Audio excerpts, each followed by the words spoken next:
Man Up, a program dedicated to inspiring and helping men live lives of heroic virtue. And now, it's time to man up.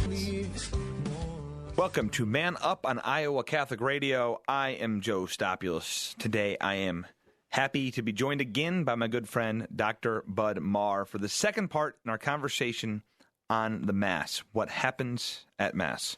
Let us start in prayer. In the name of the Father, and the Son, and the Holy Spirit. Amen. St. Michael the Archangel, defend us in battle. Be our protection against the wickedness and the snares of the devil. May God rebuke him, we humbly pray, and do thou, O Prince of the heavenly host, by the power of God, thrust into hell Satan and all the evil spirits who prowl about the world, seeking the ruin of souls. Amen. In the name of the Father, and the Son, and the Holy Spirit. Amen. If you've not already, you can go back to the podcast and listen to our first episode on the Mass. And really, in the first episode, we covered kind of the high-level stuff, breaking it down between liturgy of the Eucharist, liturgy of the Word, a little bit of Bud's background. Bud was a convert to the faith, which I think lends him a different view, a different vision, different vantage point of the Mass coming into it, as an adult, coming into it as a well-studied, thoughtful adult man, whereas I came into it as a child and have had kind of a different set of eyes.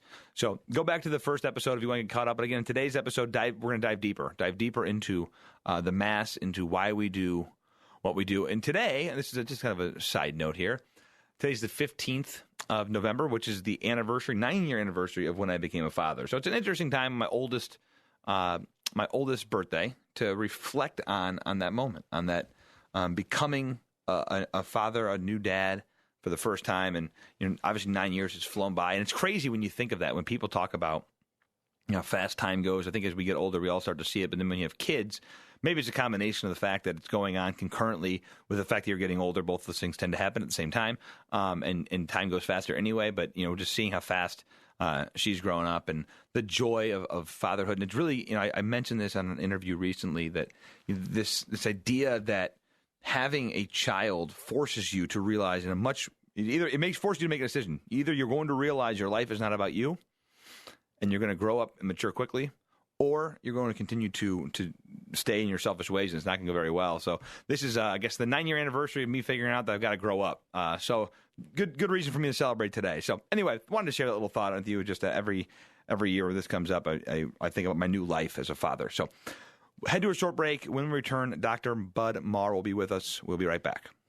Support for Iowa Catholic Radio and Christ is the Answer with Father John Ricardo is provided by Confluence Brewing Company, brewed locally and featuring regular, seasonal, and limited release beers available at local stores, bars, and restaurants. Confluence Brewing Company at 1235 Thomas Beck Road, off the bike trail south of Grays Lake, and online at confluencebrewing.com. Confluence Brewing Company offers curbside service and would like to thank you for your support. Thank you, Confluence Brewing Company, for your support of Iowa Catholic Radio. Support for Iowa Catholic Radio is provided by Golden Rule Heating and Cooling. Since 1999, Golden Rule Heating and Cooling has been supporting customers with their rules to live by: respect, understanding, loyalty, expertise, and service. Golden Rule Heating and Cooling is a family-run business, reminding you of the Golden Rule. Treat others as you wish to be treated. Golden Rule Heating and Cooling. GoldenRulePHC.com. Thank you, Golden Rule Heating and Cooling, for your support of Iowa Catholic Radio.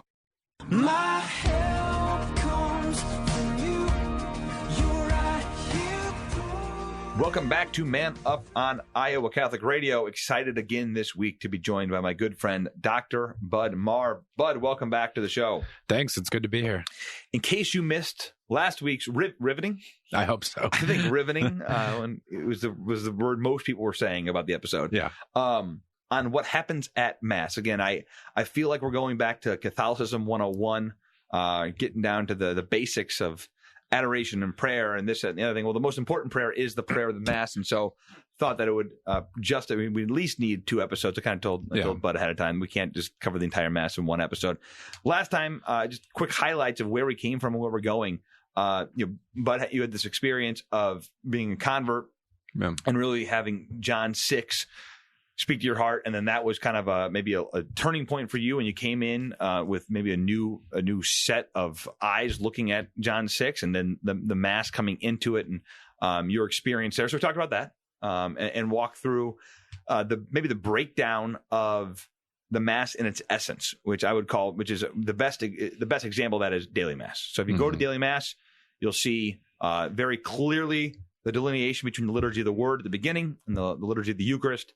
Again, I said there's maybe a few less accoutrement at the at a daily Mass, but also if you're going to daily Mass, and we didn't cover this, you'll see the seasons of the Church very pronounced. Yeah. If there is a saint, if there's obviously if we're singing the Gloria, something special is going on that day, and that's kind of a signifier of, oh, what is this? This is something that I need to know about, you know. Yeah. And this was different than most days because we're doing things that we aren't normally doing.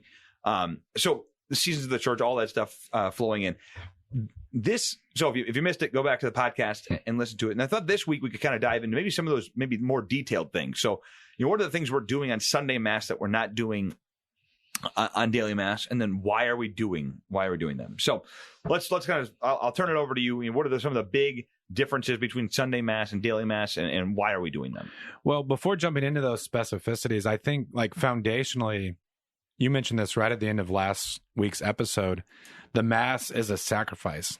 And Catholics talk about the sacrificial character of the Mass, but sometimes I don't know if we've really internalized what that means when we talk about the sacrificial character of the Mass. And this really goes back to the book of Hebrews, which was something that the Protestant reformers and great Catholic theologians argued about quite a bit. Because in the book of Hebrews, the author says that Jesus Christ's sacrifice on the cross was a perfect sacrifice. It was once and for all. So reformers are like, oh, see there's no new sacrifice. But Catholics talk about the Mass as a sacrifice. And that's where we have to remember that what the priest performs at the altar each Sunday is not a new sacrifice. This is emphasized over and over after the Council of Trent, but it's a representation of Christ's one sacrifice. So through the consecration of the bread and the wine that become the body and blood of Christ, we, in a very real sacramental sense, Joe, see Calvary again. Like it's the word there is anamnesis. It's not a simple remembering like in a memorial sense, but sacramentally we're able to participate in Christ's sacrifice on the cross. Well, that changes the way that we look at so many parts of the Mass. So to get into just like some really sort of like quotidian mundane things, I've had Protestant relatives who have come to Mass and they said like, why do Catholics seem dour at Mass? Or why would you have chant? You mentioned vestments or incense. But once you realize that what's taking place is a representation of the sacrifice of Calvary, so it does have a sacrificial character, all of a sudden you start to understand the need for the role of a priest who might wear vestments and use incense, why we would have a certain posture or composure when we went to Mass, why we might wear nice clothes. Like if you're in a sense attending a death, if you're like gonna see like a death represented, you might skip some of the happy clappy music and have a sort of different posture in that context.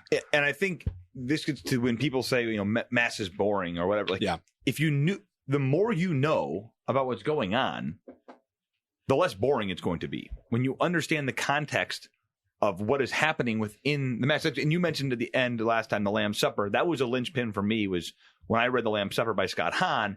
It was a kind of an aha, oh, wow, this is kind of serious business. And now I understand it a little bit more. And hopefully some of this, our conversations today will help people say, oh, okay, maybe I at least hope plant a seed to get you interested in learning a bit more about why we do what we do. And you mentioned this solemnity of the Mass in general. Again, it's one of people who see me at Mass know I like to I get dressed up like I'm dressed up right now. I like to wear a collared shirt, a button up, and slacks, and a suit or a sport coat or something.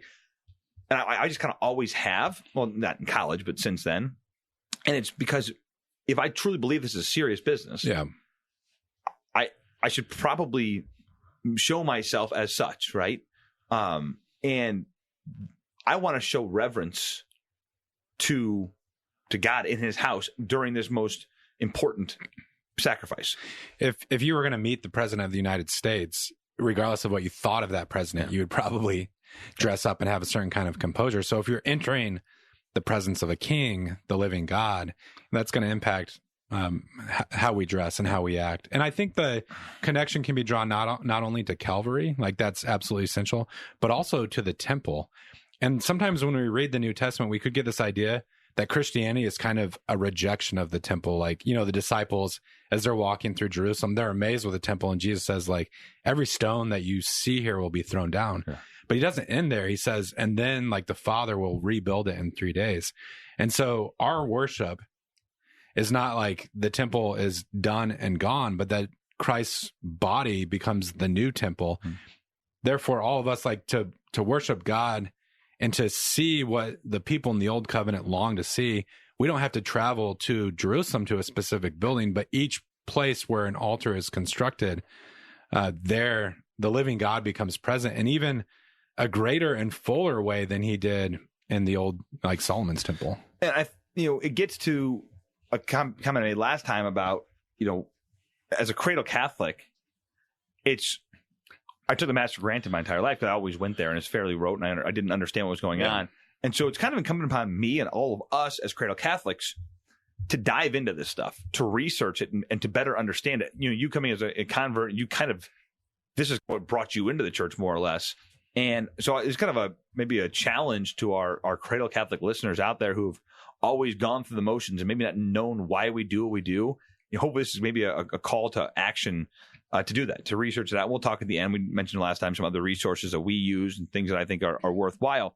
But one thing that you and I both kind of already hit on is this idea of reverence at Mass, and why do we need to be reverent?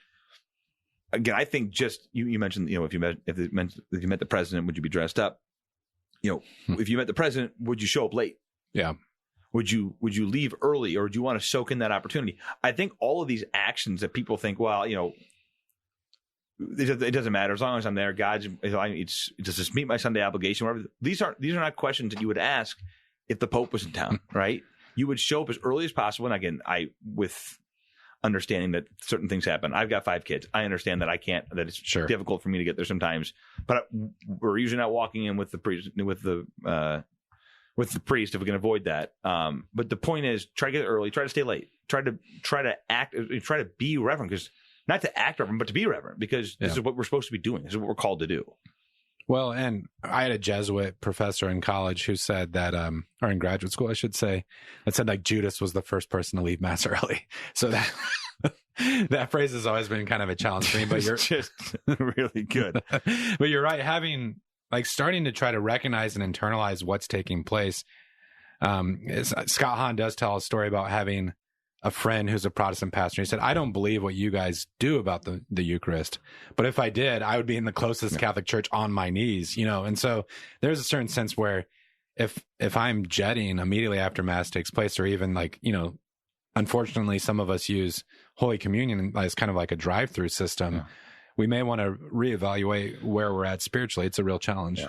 So let's dive into the Mass now. So, one of the things, and this is I have, as a musician, I have the view that music is an optional thing that we should have, but if it's bad, we shouldn't. I could go to the point where music should only add to the Mass, and so it's not a necessity to have music. So if we don't have good music, like, we could just skip the music. That's just my own personal opinion on music. But like great music, which we mentioned last time, most daily Masses don't have music. Sometimes you chant something, a priest might chant something, and I actually think that's arguably more beautiful than just like bad music. If you have just the group, the congregation chanting together in a cappella, I think that's actually really wonderful. But Mass, when it has music and it's good, it can add to, it can maybe lift our souls into this higher realm, which music does. Great art does that. Great art within the building of the sanctuary, which is a totally different story when we're talking about church constructions. I've had some people on to talk about that in church buildings in general. But this idea, so we have this music. Okay, most likely we're gonna have opening song, and hopefully it's good, which is already differentiated us from daily Mass. So something more. This is bigger. We have more people. We have more stuff going on. We get into Mass, as I mentioned last time. We are going to bookend Mass in the name of the Father, Son. We're going to start the prayer with the sign of the cross, and then we're going to this penitential rite. Do you want to speak at all about the why we are doing what we're doing here in the penitential rite? Well, the penitential rite, oftentimes it's just, Lord have mercy, Christ have mercy, Lord have mercy. There can be more elaborate forms of that. Traditionally, the Confiteor was used, which is a longer, I confess to Almighty God, to the Blessed Virgin Mary, Blessed John the Baptist. It goes through like the angels and all the saints that I've sinned. And then, of course, we're all familiar with the through my most grievous fault, in Latin, mea culpa, mea maxima culpa, where we take some time maybe to like strike our chest. And all of this is not like Catholics trying to feel bad about ourselves. But if you think about, you mentioned, Joe, sacred architecture. If you've ever noticed in a Catholic church, that space around the altar, it is substantially different than the rest of the church. And there's, like not just anyone just like traipse around up there. For us, with that connection to the temple that I mentioned, that's sort of like the Holy of Holies. It's the holiest place because that's where our Lord is made present. And so when the priest prays the prayers at the beginning of the Mass and then approaches the altar, he's in a sense like mystically entering the temple of heaven. And there's a way as human beings where, again, we shouldn't do that flippantly. We should recognize that God is all holy. Mm-hmm. He's merciful, but in Scripture, God's holiness is presented almost as a form of electricity. Because like when people take it too lightly, I believe it's Uzziah in the Old Testament who, when they're carrying the Ark of the Covenant and it starts to like topple, and he puts his hand up there to steady the Ark of the Covenant and is immediately struck dead. I'm not saying that's going to happen to you if you get too close to the altar at Mass, but it's a good reminder that God is all holy. He's transcendent, and we shouldn't take that lightly. We should prepare ourselves properly, and the penitential rite is the most appropriate way to do that. And we're calling to mind our sinfulness. We're asking for forgiveness, and in that moment, our venial sins are forgiven, mm-hmm. Which is an important thing. Which is why you still have to, if you have mortal sin, you're not allowed to. First, Second John, whatever it speaks of, you can't receive with mortal sin in your soul. So you still need a confession for that, but your venial sins are thereby wiped away during this first rite. So we all confess our sinfulness, and then we move on. We move on to the Gloria. Well, the Gloria is sung on Sundays to now set aside Sunday as again. If you've gone to the daily Mass and you realize there was no Gloria unless it was a special day, and now all of a sudden, boom, there's a Gloria. That should be saying something. It should be triggering to us, okay, this is a special day. It is Sunday. It's a day of feasting. It's a day of celebration. It's a day of the resurrection. That's right. My mind always connects the Gloria with the Sanctus, which takes place later in Mass. But before singing the Sanctus, we always say this beautiful word about joining our voices with the angels and archangels. You mentioned before the show that the Mass is the place where we can have like the closest level of intimacy with our loved ones who have passed on. So at Mass, it's not that we're in this like bare building where, Joe Stopulos showed up and I'm praying next to Joe, but I'm joining my voices and my praise with the entire choir of heaven. So all the angels and saints, and the Gloria goes back to the song that the angels sang at the birth of our Lord. So it's great at the start of Mass or near the start of Mass, because like I said, that reminds us of the incarnation. And when the Word of God became incarnate, these angels sang this beautiful hymn that we now have preserved at each Sunday Mass. So then we move on, as we mentioned, the liturgy of the Word. We're going to hear Old Testament, and when Katie Patrizio was on a few weeks ago, she mentioned the connection between the Old Testament and the Gospel. Yeah. We have a Psalm, and then, again, something different is now we have a second reading, which would not normally take place during the weekday. So that's obviously another signification that we have done, something different is happening today. It's Sunday. It's a higher Mass. And this is allowed in the rubrics, but I do think when we read the Gospel that as much as possible, the Church should try to find ways to show that the Gospel is kind of the heart of the canon and holds a special place. So sometimes there will be servers who walk to where the Gospel is going to be read. They'll be holding candles. It might be incense, but there's ways that we set apart the Gospels like a special. Exactly reading. Right. So then we sing we sing the Alleluia. We have a at the Basilica we have a procession where we bring the incense and we all of these things to show you that something different is happening here. This is why the Catholic Church does this. It is showing you these are the words of Christ. This is important. Listen up. Because Christ is present to us in the reading of the Gospel. So the Blessed Sacrament holds this unique place. Like God is uniquely present in that special form. But in the Gospel, we encounter Christ liturgically through the reading of the Word. Then I mentioned last time in the story about the homily, the guy maybe didn't do a homily. The homily is actually an optional piece. I mean, hopefully something good happens, but it's not the hype. People always, it was a good homily, it was a bad homily. That aside, you've heard God's voice speak to you through liturgy of the Word. Then there's a homily. Hopefully it's good. Hopefully it's not too long. If it's long, hopefully it's really good when it's long. And then we transition We do the prayers of the faithful. We do the creed. We together profess our faith. Again, as a convert in, you understand the importance of this. And I think the creed is really significant as well. Like, I grew up in churches where the homily or the sermon was the heart of worship. And so you expected this 45-minute sermon. And if it didn't go well, you felt kind of let down. In the Catholic Church, after the homily is given, we always take time as a community to say the creed together.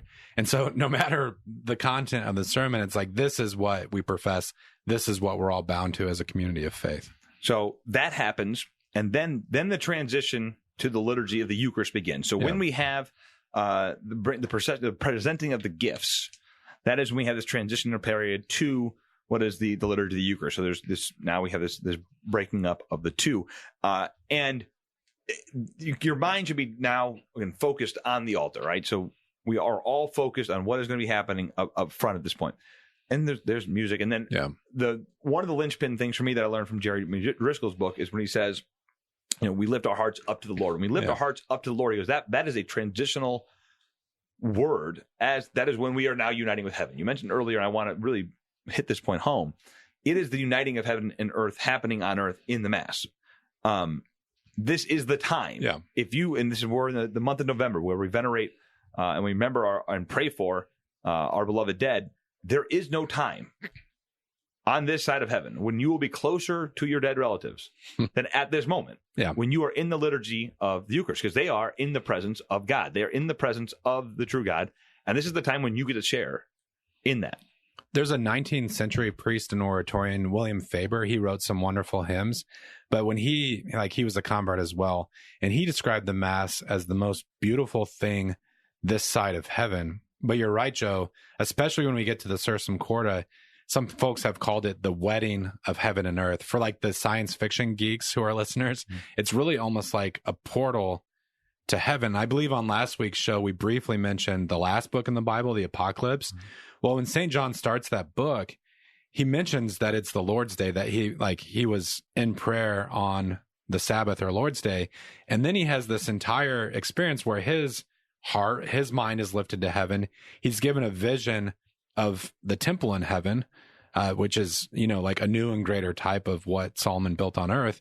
And so like we can begin to think about that, I mean, for me, it's helpful even to close my eyes and sort of like start to like put less in my vision, like the things that are around me. Of course, like at the consecration, like there's a, spiritual piece about like adoring the body and blood of our Lord. But in that way, we can sort of begin to, like, the veil can be removed and we can begin to see what's taking place. And you'd mentioned the veil removed. If you haven't seen the veil removed, or if you've seen it before, you should probably rewatch it. A really great video put together by a team here in Des Moines. Actually, the gals, if you're here from Iowa Catholic Radio. Yeah. But something you should definitely look at, because I think it's an important thing to understand. It's a good visual of that. Okay, so we were flying through this. We only have 2 minutes left. We have bells and smells. People always talk about, why do we have incense? Why do we have bells? Give us a quick reason for why we would ever have those at Mass. Well, real quickly, the incense actually goes all the way back to Old Testament temple worship, where incense was first used. And it really is like symbolic or representative of our prayers rising to heaven. So as we see the incense rising, we can think about offering our prayers to God. Mm-hmm. The bells developed, I think, a little bit later in Catholic worship. It's interesting when you see paintings of the Mass being celebrated in the Middle Ages, you get a sense of how this was just part of it was sort of like the heart of the cultural life of many European towns or whatnot. So people may be milling about, like, even today, like, our attention can be less or more focused on what's taking place at the altar. So this is a way for the church just to viscerally remind us that this is the highest point in the Mass and that Christ is now present on the altar. And so, like, the bells, tell us to like focus or fixate our attention on what's taking place at the altar. But B, if we're distracted, it sort of slows us down and it brings us present into that moment. I would say I never really understood I knew why they did it, but now as I got 5 kids, it's like, it's really important. Yeah. Because if one of them's distracted, I'm like, guys, this just happened, and they're telling us why it's happening, and so now it's time to pay attention. So, all right. My wife needs this at home, where she's going to tell me something important, and she rings the bells. All right, so we got more to cover. We got to take a break. Will you stick around here? Sure. We'll have you on the other side of the break. Good. All right, we're headed to a short break. We'll be right back. Since 1924, St. Vincent de Paul has been helping those less fortunate work towards self-sufficiency. Last year, St. Vincent de Paul helped over 20,000 individuals with food, clothing, and shelter, while also offering classes in financial literacy, high school completion, career readiness, and prisoner re-entry. svdpdsm.org, 515-282-8327. Shop, donate, volunteer, serve. This message was brought to you by Homemakers Furniture. Support for Iowa Catholic Radio is provided by Bell Brothers Heating and Air Conditioning, supplying residential heating and cooling along with light to medium commercial HVAC and plumbing services. BellBrothers.com. Iowa Catholic Radio thanks Bell Brothers Heating and Air Conditioning for their support. Support for Iowa Catholic Radio and Catholic Women Now provided in part by Marr Security, a Catholic-owned family business providing security solutions for homes and businesses since 1953. Marr Security, 515-244-5660, PermarSecurity.com. My help comes from you. You're right here. Welcome back to Man Up on Iowa Catholic Radio. Knew we couldn't even do it in two. I mean, I knew one wasn't going to do it. We kind of even rushed through the end of that one. The Mass is like infinitely interesting and significant. Yeah. So much two to get episodes into. on Man Up can't quite do it. Yeah. So we want a couple more things here. Final blessing, and then we go. The deacon or priest says, "Ita missa est," which I mean, one translation would be, "She is sent. It is sent." Like the missa is mission. Yeah, when you go to Mass today, we hear the words, "The Mass has ended, go in peace," and then the people say, "Thanks be to God." Like you're pointing out, Joe, the Latin upon which the Mass is translated says "Ite missa est," and I mean, very literally translated means something like "It is sent, you are sent." So it's a reminder, like you said, we've been fed, and now we go out to share the gifts we've received. At St. Anthony's, where we attend Mass, they have a sign on the exit that says, "You are now entering missionary territory." So it's not like, well, I've gotten my God stuff and like I'm good to go. We're taking it out into the world. You are sent out into the world. You are on mission, missa, mission. So that's a good reminder that we are all on mission, especially when we leave Mass. All right. We did this at the end of the last episode. I want to do it again here. Just some resources for people. I mentioned Jeremy Driscoll's What Happens at Mass. You can try to find that book. That was the one that changed Father Ricardo's life. You could also Google search him. He did a handful of talks at Father Ricardo's parish. So you could look up Jeremy Driscoll. You mentioned The Lamb's Supper by Scott Hahn. That was a really big one for me. Bishop Barron has a new series out in the last couple of years here called just The Mass. And obviously everything Bishop Barron touches is gold, as we all know. It's all been ordained by God. So Bishop Barron will be another great recommendation. Anything that's come to your mind that you want to make sure? Yeah, there's an older book, and it's quite thin, but it's very good, by Romano Gardini, called The Spirit of the Liturgy. Yeah. And I've recently encountered this. It's beautiful. Very well done. Very good. Well, and I will make a plug, and you can make a plug as well. If you want to see a beautiful Mass, I would say come to the Basilica on Sundays, 8:30, 10:30. Or they do a great job as well on Holy Days of Obligation. Anything you want to pitch? Other places to see great Mass? Well, we're normally at St. Anthony's at 5 p.m. on Sundays, Mass, which is the older form. But if you are one of those who, like, your morning got crazy and you missed Mass, I think it's great at the end of the day to capture that beautiful expression of the liturgy. And the first Fridays at the Basilica as well has the choir, and they do a very beautiful Mass there as well. That's it. We did it. We could do another 5 episodes, I think. But thank you for sticking around these last 2 episodes. I am Joe Stopulos. It's time to man up. Man up, inspiring men to live out their call to holiness.